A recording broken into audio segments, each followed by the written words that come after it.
Se você tem um console e está empolgado para jogar um game, a única coisa que você tem que fazer é buscar informações e juntar grana para comprar ele, para ter certeza de que é realmente aquilo que você quer.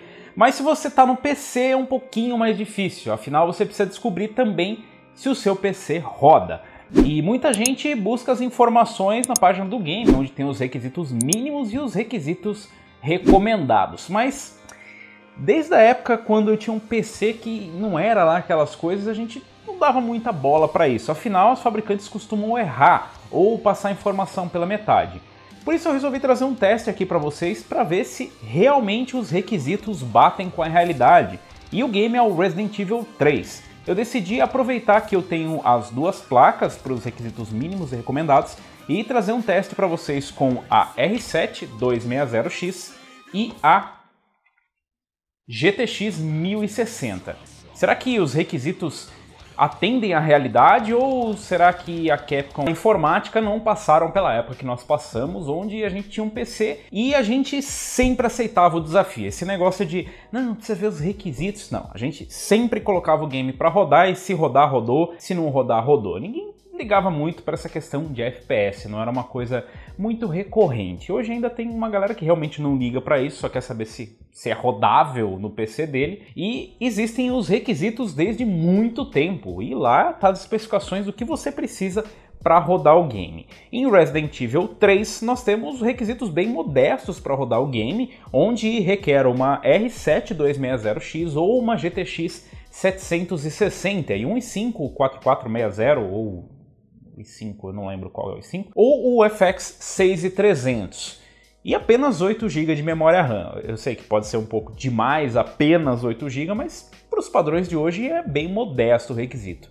Mas será que realmente roda? Esse rodar aí em qual qualidade, qual taxa de FPS? Será que eu vou ter uma boa experiência? E para os requisitos recomendados, que são ainda mais nebulosos do que os mínimos, nós temos uma GTX 1060 ou uma RX 480. Duas placas que foram bem vendidas e a GTX 1060 ainda é a placa mais utilizada da Steam.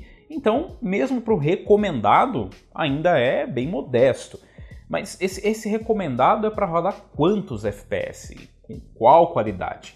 Bom, esses requisitos mínimos recomendados são para rodar em Full HD, seja em 30 FPS ou a 60 FPS. Trazendo um pouco daquela velha alma do desafio do PC mais fraco, eu resolvi desafiar o game e ver como que a R7 260X vai rodar, se eu consigo forçar um pouquinho mais aqui, e a GTX 1060, se a gente consegue rodar com absolutamente tudo no talo. E para isso eu fiz os testes aqui com a nossa bancada. Eu peguei o Ryzen 5 3600 e desativei o SMT, e o processador não é exatamente uma coisa que você precisa se preocupar e a gente vai conversar sobre isso lá na frente. Mas eu desativei o SMT e a gente tem aqui basicamente um Ryzen 5 3500X, já que a gente tem mais cache, mas que não é um 3500X. Mas enfim, um processador com 6 cores e 6 threads. Eu testei com 8 GB HGI Evo X 3200 MHz, uma placa-mãe X470 Game 7 Wi-Fi da Gigabyte, 500 GB de SSD NVMe e um HD de 1 TB. Para fonte eu utilizei uma fonte GX 750 da Cooler Master. As placas utilizadas nos testes são a R7 260X, que você já viu aqui, a gente já trouxe alguns testes na época que ela custava uns R$350 e vai servir como base para quem tem, por exemplo, uma GTX 950, uma GTX 750 Ti ou mesmo uma GTX 760, enfim, essas placas mais de entrada, até mesmo uma R7 360. E aqui a GTX 1060 Founders Edition, ou seja, o modelo de referência, que vai servir de referência para quem tem, por exemplo, uma GTX 980, uma RX 480, enfim, vai estar para vocês terem uma boa noção de desempenho. Como são modelos de referência, qualquer coisa que você tiver na sua casa que seja mais simples ou um modelo custom vai ter um desempenho igual ou melhor do que os modelos aqui testados, já que são os clocks padrão e de referência. Para os testes eu testei em Full HD e utilizei alguns presets aqui para a gente ver como que é o desempenho. Começando pela R7 260X, eu testei ali numa configuração customizada, onde eu coloquei as coisas manualmente e eu coloquei as texturas no mínimo possível e alguns detalhes que utilizam mais a VRAM. É importante você observar que se você tem uma placa de 1 ou 2 GB de VRAM, esse vai ser o maior sacrifício que você vai fazer. Independente do poder de processamento da sua placa de vídeo, a VRAM vai ser um grande limitador. Então, algumas opções ali acabam limitando a sua experiência, mas você pode tirar alguns detalhes, como sombras, por exemplo, para conseguir uma utilização menor de VRAM. Foi o caso aqui da 260X. O busão parece um caça passando na rua, velho. Nessa configuração customizada, a gente conseguiu uma média próxima dos 30 FPS, então atingindo ali o que é prometido pelos requisitos mínimos. Essa média de 30 FPS foi com algumas quedas para casa dos 25 FPS. Então, apesar de ser possível jogar, você tem uma experiência bem aceitável, você começa a compartilhar a memória RAM para a utilização da VRAM. Então, não é exatamente adequado, já que você começa a encher a sua memória RAM, a sua VRAM vai rapidamente para o vinagre, e a experiência começa a ficar um pouquinho desconfortável, já que você tem algumas quedas.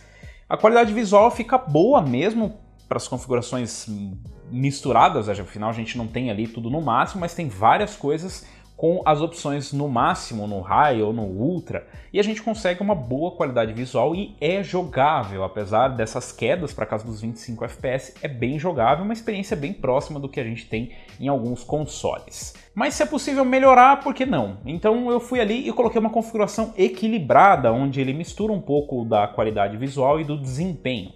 Deixando no meio do caminho, a gente conseguiu uma experiência perfeita para quem quer rodar a 30 FPS, um bom equilíbrio entre uma qualidade visual e o desempenho, com a taxa de FPS na casa dos 40 FPS, com quedas para casa dos 30, o que é bem aceitável, principalmente se você vai travar os FPS. Se você travar na casa dos 35 FPS, você vai ter uma experiência bem fluida e a qualidade visual fica bem bacana. Mas dá para apertar um pouquinho mais e a gente conseguiu aqui efetuar um milagre. Eu realmente fiquei surpreso com esse desempenho possível na 260X. A gente conseguiu extrair 60 FPS e para isso basta a gente colocar na performance, que basicamente joga quase tudo no mínimo. E a surpresa nem foi tanto o desempenho, não, mentira, a surpresa foi o desempenho, porque 60 FPS nessa placa é bastante coisa para um game lançado em 2020.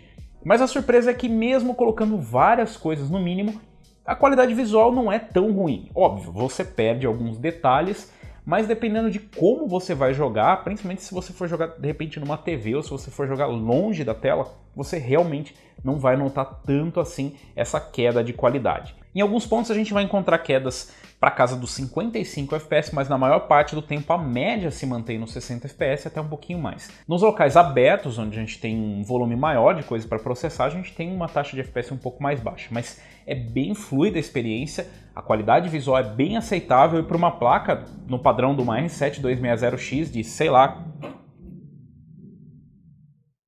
de 2013, é bem aceitável o desempenho que nós tivemos. Quanto à utilização de CPU, ficou muito baixa, mesmo com processador de 6 cores e 6 threads, a gente tem uma utilização muito baixa, e mesmo se você tiver um processador mais antigo como um i5, mesmo um i3 ou um FX, você vai conseguir ter uma boa experiência, afinal tudo que você precisa é chegar até os 60 FPS e vai ser possível com esses processadores.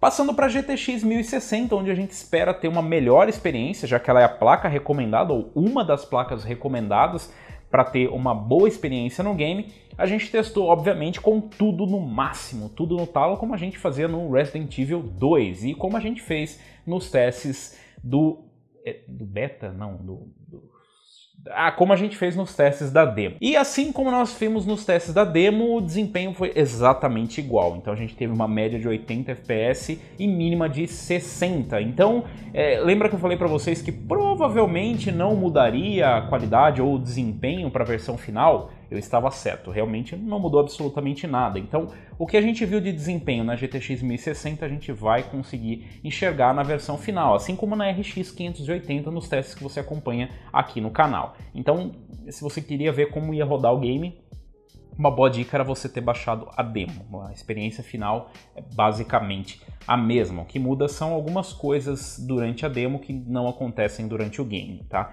Mas em relação à performance, a GTX 1060 foi muito bem. Mesmo colocando tudo no máximo e estourando a quantidade de VRAM que o game recomenda, nós conseguimos uma experiência bem sólida. Eu joguei um bom tempo justamente para encher a memória RAM e a VRAM, e a gente chegou próximo do limite em alguns momentos, então tem sim algumas quedas, algum stuttering devido à alta utilização de VRAM e depois da memória RAM, mas a gente tem uma experiência bem aceitável, já que as quedas ficam na casa dos 60 FPS e raramente a gente cai para baixo disso. Mas dá pra gente ter uma experiência ainda melhor se a gente optar pela prioridade nos gráficos. Então você vai lá no preset, coloca prioridade nos gráficos, ele vai limitar a quantidade de VRAM utilizada para baixo dos 6 GB e a gente vai ter uma experiência mais fluida. Então qualquer tipo de stuttering ou qualquer tipo de lentidão que você pode encontrar nessa transição da memória RAM para VRAM vai simplesmente ser eliminada. A experiência ainda fica muito próxima, então a gente ainda tem uma média na casa dos 80 FPS, algumas quedas na casa dos 60, mas isso impede que de vez em quando a gente tenha aquelas pequenas engasgadas